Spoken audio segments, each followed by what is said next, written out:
It was supposed to be just another quiet afternoon in the neighborhood. My 9-year-old son was playing near the front porch, laughing and chasing our dog around like any other summer day. The sun was shining, birds chirping, everything felt peaceful. But that peace shattered in seconds when two men claiming to be from the Homeowners Association security team pulled up in a black SUV with no visible badges. No clear identification, just uniforms that looked official enough to fool anyone. At a glance, they said they were conducting a routine inspection and began demanding access to our backyard.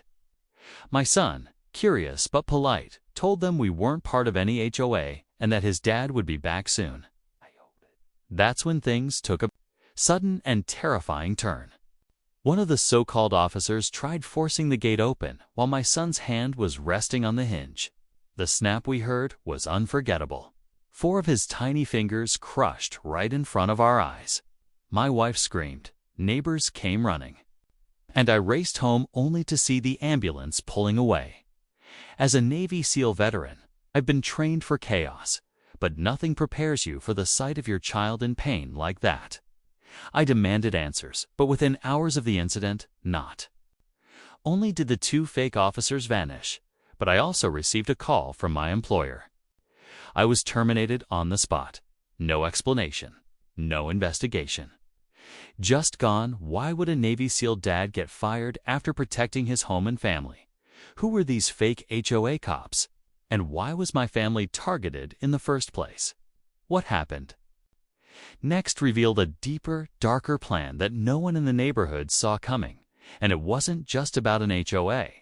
Just days before the incident, we'd started noticing strange things around the house, small stuff, easy to dismiss. A truck, parked just down the street with dark, tinted windows, showing up at odd hours. Someone left a flyer about a mandatory neighborhood compliance check, but it wasn't from the city or any official HOA. Our neighborhood never had a real homeowners association to begin with. That's what made it all so strange. Still, life was busy. I had just returned from a short deployment and was trying to focus on spending time with my family, reconnecting after weeks away. But there was tension in the air I couldn't ignore. My wife mentioned a woman who came by asking odd questions about our property line and security system. Said she was on the community council, whatever that meant. We chalked it up to nosy neighbors or someone trying to stir up drama. Looking back now, I realized it was something else entirely, something organized. The men who showed up that day weren't just impersonators playing dress-up. They knew our schedules. They knew when I was usually gone and when my son was outside. Felt planned, almost like a test or distraction. But for what? After my son was rushed to the hospital, I filed a police report right away. The officer who came out seemed sympathetic, but you could tell something was off. He avoided eye contact when I mentioned the fake security uniforms and shrugged when I asked about surveillance footage. Then the call for my company came cold, scripted, like they'd been waiting for an excuse. I kept wondering, was this random, or was my family being watched for a reason? And how did my termination tie into it all? Something much bigger was happening. We were only beginning to uncover the truth. The days that followed felt like a blur, between hospital visits, speaking with lawyers, and trying to explain to my son why those men hurt him. My mind kept circling back to the same questions. Why us? Why now? And who were those guys really working for? My wife started digging through neighborhood forums and social media groups. That's when we noticed a strange pattern. Other families had also reported unmarked vehicles, phony inspection notices, and odd compliance warnings placed on their doors. Some even had security cameras mysteriously disabled before break-ins. But no one seemed to connect the dots. A neighbor down the block, Ms. Reyes, pulled me aside one evening. She said months ago, a group calling themselves the Heritage Property Alliance tried convincing her to join a private HOA-style group for neighborhood improvement. She declined, but after that, her home was vandalized twice. Windows smashed. Security lights ripped off. She tried reporting it, but like me, found the police response vague and half-hearted. Her theory: someone was trying to pressure homeowners into joining by force if needed. I started going back through emails and documents I'd overlooked. That's when I saw a tan unsigned letter from weeks before warning us that non-compliance may lead to corrective visits. I'd brushed it off at the time, thinking it was junk mail. Now, it felt more like a threat. My military instincts kicked in. This wasn't random. This felt like a coordinated intimidation effort, masked under the idea of neighborhood regulation. Meanwhile, my sudden firing started to look less like coincidence and more like a calculated move. I contacted a friend still on active duty, and even he admitted that something about my dismissal didn't add up. A sealed file had been quietly added to my personnel records, but no one could tell me what it said. Someone with power was pulling strings, and they weren't finished with us yet. I started to feel like a stranger in my own home. Every time I walked outside, I scanned the street for that black SUV. Our dog barked more often at night, always at the same corner of the yard. Security cameras we had just installed glitched mysteriously always during key moments. My wife kept the curtains drawn, and my son barely slept, his bandaged hand a constant reminder of what had happened. I couldn't just sit around anymore. I had to know who was behind this. Using some old contacts from my SEAL days, I managed to trace the vehicle that showed up that afternoon. The license plate had been switched, but not cleanly. One of the numbers matched a car registered under a private security firm based in a neighboring city, a firm that, on paper, was shut down 2 years ago. The name? Heritage Enforcement Solutions. It was too close to that Heritage Property Alliance group our neighbor mentioned. I started connecting the dots, and what I saw forming chilled meat, this was bigger than our block. It looked like a network targeting known HOA neighborhoods, using intimidation to push homeowners into signing over power to shell corporations. Then came the letter slipped under our door late one night. No postage, no return address. Just one sentence typed out on plain paper: stop digging or risk everything.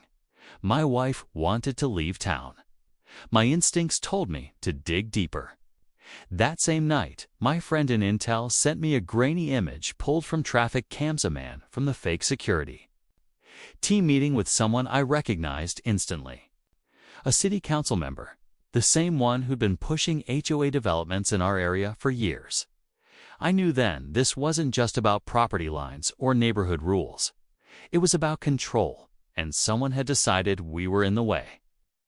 The next move would be theirs, and I had no idea how far they were willing to go.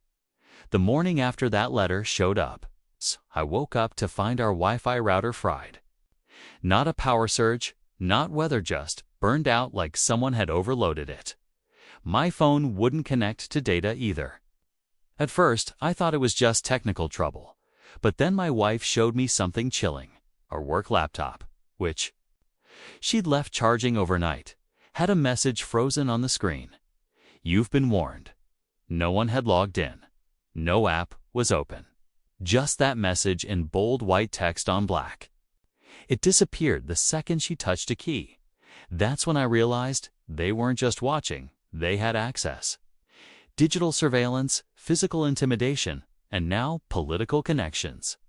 And I was starting to think the crushed fingers incident was only meant to bait me into reacting. They wanted me angry, off balance, unpredictable. Because if I lost control, they had an excuse to discredit everything I'd say. Former Navy SEAL dad goes rogue. Makes a convenient headline, but the twist came when I followed up with another veteran buddy who owed me a favor. He pulled archived satellite footage from a private source, and what we saw wasn't just shocking, it changed everything. On the night before the fake officers came to our house, there was a separate vehicle parked near our property line for over 6 hours, not moving, windows completely blacked out. Inside it, from the infrared signature, were 3 heat sources, not 2, 3. There was someone else out there watching the watchers. Whoever it was never got out, never approached. But they had night vision gear and military-grade comms. This wasn't neighborhood harassment anymore. This was surveillance on top of surveillance. My gut told me someone was keeping an eye on what this fake HOA group was doing. But for what reason? To expose them more, to control them. I was now caught in the middle of something far more layered than I ever imagined. And the moment I got too close to the truth, everything I cared about would be at risk. I knew I couldn't wait any longer. With everything closing and my job gone, my family scared, and my name being quietly smeared, I made the call. I reached out to a former Intel contact who now worked in cyber forensics. Within 24 hours, it cracked the signal that was interfering with our network and traced it back to a hidden cell tower transmitter, disguised on a construction site just 3 blocks away. It wasn't CC-owned. It wasn't even officially registered. It was operating off-grid, feeding data somewhere offshore. That meant someone had been listening to us, tracking every message, every camera feed. And that also meant they were sloppy enough to leave a trail. We moved fast. I pulled in 2 other veterans I trusted with my life. While my wife took our son to stay with family out of town, we scoped the site at night. Sure enough, a van with blocked plates was parked near the fenced-off area. The same blacked-out SUV was 2 streets over. This wasn't intimidation anymore. It was full surveillance, possibly even blackmail ops. And then, just as we were setting up for a quiet entry, another vehicle pulled in. A different one, civilian plates, and stepping out of it, was the city council member.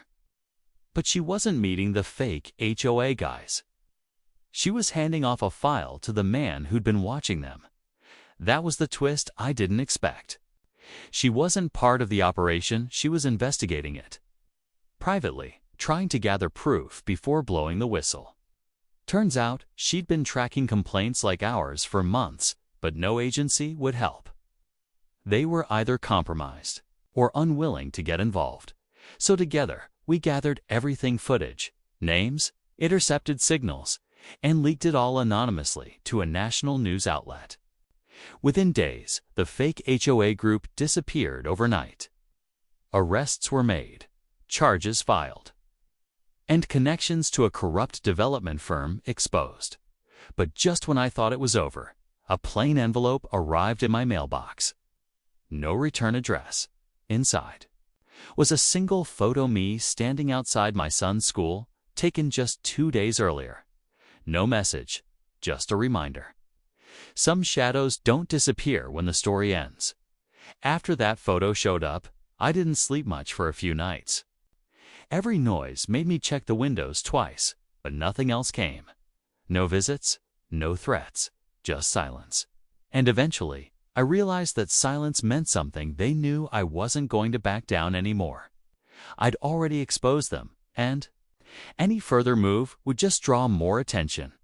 Whoever was behind the surveillance still had reach, but the damage had been done. Their operation was broken, and too many eyes were now watching them. My son's recovery took time, but kids are stronger than we think. He's back outside now, playing with our dog like he used to, though he glances over his shoulder more than before. My wife, too, has slowly started to breathe easier. We've upgraded all our security, kept close ties with others in the neighborhood who came forward after the news report aired. Turns out, many families were being watched, pressured, even manipulated into selling or surrendering rights to their homes. What happened to us wasn't isolated. It was part of a much larger scheme disguised behind the idea of a fake HOA. As for my job, I didn't fight to go back. I realized that chapter had closed for a reason. Instead, I started working with a group that helps veterans transition into cybersecurity and community defense. It feels right, using my training to protect families like mine from modern threats that don't always show up in uniform. If there's one thing this whole ordeal taught me, it's that safety isn't just about locks and alarms, it's about awareness, courage, and standing together. The next time someone shows up claiming authority, you better know exactly who they are. Because in today's world, not all threats wear masks. Some wear fake badges.